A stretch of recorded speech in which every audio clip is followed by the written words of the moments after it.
Live from Southwest Florida's news source, this is Fox 4 News at 6. Breaking at 6, a shocker in the deadly shooting of an innocent woman at the Punta Gorda Police Department. Why the chief is charged after one of his officers pulled the trigger. Plus, what an audit is revealing tonight about the internal challenges that Fort Myers police officers are facing as they're trying to keep you safe. And we are looking into what led to a fire that created this mess at a Naples mansion. And we're continuing to track rain here across Southwest Florida. I'll let you know how much longer it lasts in your forecast coming up. We begin tonight with a bombshell development rocking the Punta Gorda Police Department. The police chief and one of his officers both facing charges tonight, 6 months after a librarian was gunned down during a Citizens Police Academy. The state charging officer Lee Cole with felony manslaughter, and Chief Tom Lewis is facing a misdemeanor count of culpable negligence because the incident happened under his watch. Investigators say that Officer Cole accidentally killed Mary Knowlton last August during some live demonstration there, and his gun was actually carrying live rounds instead of the blanks that it was supposed to be carrying that night. 4 in Your Corner's Tony Sadiku live in Charlotte County tonight. He's leading our coverage on this. Tony? Patrick, Amy, the officer accused of shooting Mary Knowlton, arrested and charged today after a months-long investigation revealed that the officer acted with negligence. The police chief, Tom Lewis, also facing a citation. Today, I spoke with neighbors about what they think about the criminal charges. Looking at the totality of the facts and evidence, brought our office to this decision. State Attorney Stephen Russell announcing the completed investigation today after a Punta Gorda police officer accidentally shot and killed Mary Knowlton back in August. The Knowlton family is dealing with a tremendous loss. The officer Lee Cole had been on administrative leave while the state attorney conducted the investigation. Today, Cole turning himself in to police at the Charlotte County Jail, where he's facing a felony charge for manslaughter with a firearm. It's a charge that can carry up to a 30-year sentence. That officer, no business being an officer, in my opinion. Former neighbors of Knowlton tell me today this is the closure they've been waiting 6 months for. I think it's good news. There's no excuse for having a loaded firearm in a situation like that. Knowlton was a beloved wife, mother, and well-known in her community, often volunteering at the local library. This is a somewhat unique, difficult case. Difficult for the community, difficult for those involved, difficult in some respects for a prosecutor. The state attorney also pointing a finger at Punta Gorda Police Chief Tom Lewis. He's facing a misdemeanor culpable negligence charge in connection with Knowlton's death. I think I could see some negligence there, absolutely. Russell, however, wouldn't comment on how ammunition made its way inside a gun that was supposed to have a blank at the Shoot Don't Shoot training simulation. A terrible situation for the Punta Gorda Police Department to be in. Nicole has since bonded out of jail. I did reach out to city officials and the Punta Gorda Police Department to get their reaction on the completed investigation, to see if Cole has been relieved of his duties, and to get the status of Chief Lewis. They tell me they're going to be making a statement at a press conference tomorrow morning. Count on 4 in Your Corner to be there and to bring you the very latest. For now, reporting live in Punta Gorda, Tony Sadiku, Fox 4 in Your Corner. All right, thank you, Tony. And 4 in Your Corner speaking with Mary Knowlton's son just hours after her tragic death back in August. At that point, Steve Knowlton said that he was still trying to wrap his mind around everything that had happened.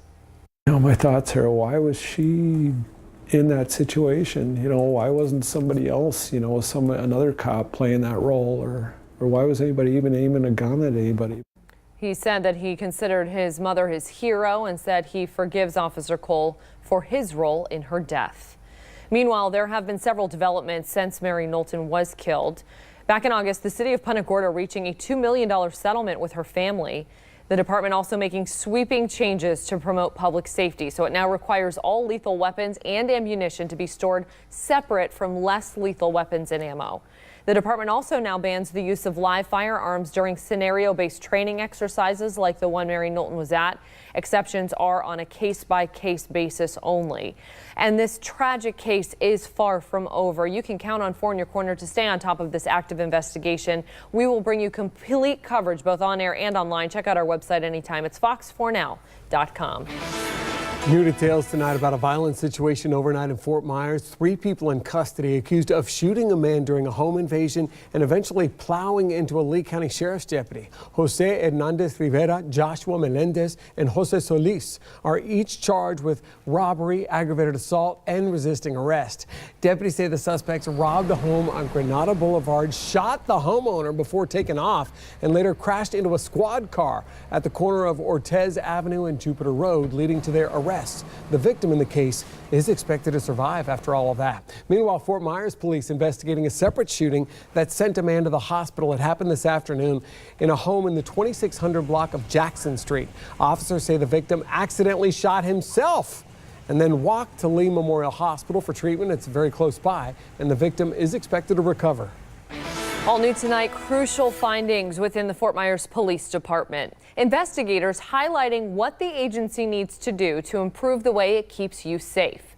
Since May, an independent auditor has been examining the department, working to find out what it can do to better fight crime.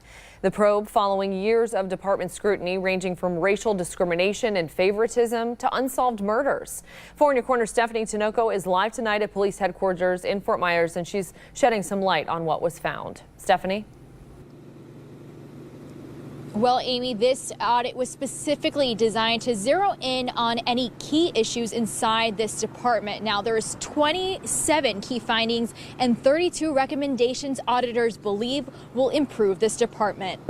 A lengthy audit finally producing results. We were given unfettered access to the department and all its members. The city of Fort Myers brought in Robert O'Neill and his team at Free Group to conduct an intensive year-long audit of the police department. I wanted to make sure that I understand what's going on in that department. We conducted in excess of 200 interviews. Interviews designed to get a candid assessment of the department, auditors promising anonymity and interviewing some officers more than once. The overwhelming majority of the police officers are doing a phenomenal job. But the audit revealed officers are having to deal with staffing shortages, inadequate space, and a large number of unsolved crimes. There have been a series of violent crimes that have not been solved. Auditors also finding reports of officers leaking information to drug dealers regarding search warrants that were never properly addressed. And officers not trusted by other officers were promoted to serve in a position where they could have compromised sensitive investigations. The audit revealed officers were told to increase arrests and citations to reach a statistical goal, and that citizen complaints of harassment were not addressed, leading to tensions between officers and citizens. Auditors say the department doesn't have an adequate intelligence base, nor does it have adequate control oversight of internal affairs investigations. But that's not all. They found officers believe there is preferential treatment when it comes to training and promotions, and a lack of experienced leaders to investigate criminal cases like homicides. There is also a lengthy list of recommendations. Out of 32, there are 12 auditors say need immediate attention. Others can be implemented in the next 6 months or the course of 5 years. I knew that I had challenges coming in, and so this is just some more challenges I got to deal with. Now, the #1 recommendation requiring immediate attention is for the department to request outside assistance to investigate allegations of officer misconduct. Now, the chief declined to comment. He's not able to comment on anything that deals with this investigation. Reporting live in Fort Myers, Stephanie Tinoco, Fox 4 in Your Corner. Thank you, Stephanie. 4 in Your Corner pressing for answers about a Lee County Sheriff's deputy placed on paid administrative leave after becoming the center of an investigation. The sheriff's office says the deputy in question, Sergeant Martin Cook, was placed on leave on Monday. Right now, the sheriff's office is being very tight-lipped about why Sergeant Cook is on leave and what he might be accused of doing. You can count on 4 in Your Corner to continue pressing for answers and pass along any new information as we get it for you. Charlotte County deputies urging you to be vigilant on the road. This is after they found another credit card scammer at a local gas pump. Deputies say they found the illegal device this week at the Marathon gas station on Tamiami Trail in Port Charlotte. And this is at least the 4th scammer deputies have found just within the past month. Scammers are becoming increasingly common across the country. A multi-million-dollar mansion in Naples seriously damaged after this. Look at that. It went up in flames. Now, the Naples Fire Department says it thinks it knows exactly what sparked the fire. Crews say the fire started last night inside the garage of the home on North Lake Drive. The flames then began to spread to the rest of the house. 4 in Your Corner's Carl Fortier is in Naples tonight with a closer look at all the damage. Carl?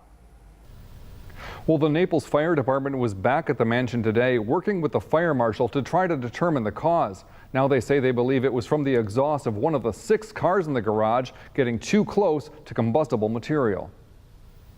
I saw the, huge black smoke as I was riding my bike back from the store. David Burden says he first thought it was his own house that caught fire Tuesday night, but it was the mansion next door that was burning. The fire trucks came like a minute later. They were at it for hours. There was a lot of fire and there was a lot of fire load, so on arrival, the building was completely involved. Gerald Picar with Naples Fire says his crews managed to contain the blaze to the garage, where 6 expensive cars were destroyed, including a Jaguar and Mercedes. On the second floor, the art studio of one of the residents also took heavy damage. Her stuff is beautiful, so I hope it wasn't destroyed, but it doesn't look good over there. Picar says they believe the exhaust of one of the expensive cars that was destroyed got too close to combustible material. But he says more important than finding the cause, all 4 people at the home got out safely. Nobody was hurt. That's their main goal, life safety before anything. Now, Picar says while the main house did not burn, it still has a lot of smoke damage. The power has been out while the family who lives there sorts through their things to see what they can salvage. In Naples, Carl Fortier, Fox 4, in your corner. Thank you, Carl. A push to help abused animals in Southwest Florida. The plan to make sure we're looking out for these innocent animals who can't defend themselves. This local airport employee is accused of breaking the trust with an airline passenger. What he's accused of doing, and it was all recorded on surveillance video. Halting what some are calling Hollywood handouts in Florida. Will it stop your tax dollars from being used to subsidize the rich film industry? You're watching Fox 4 News at 6.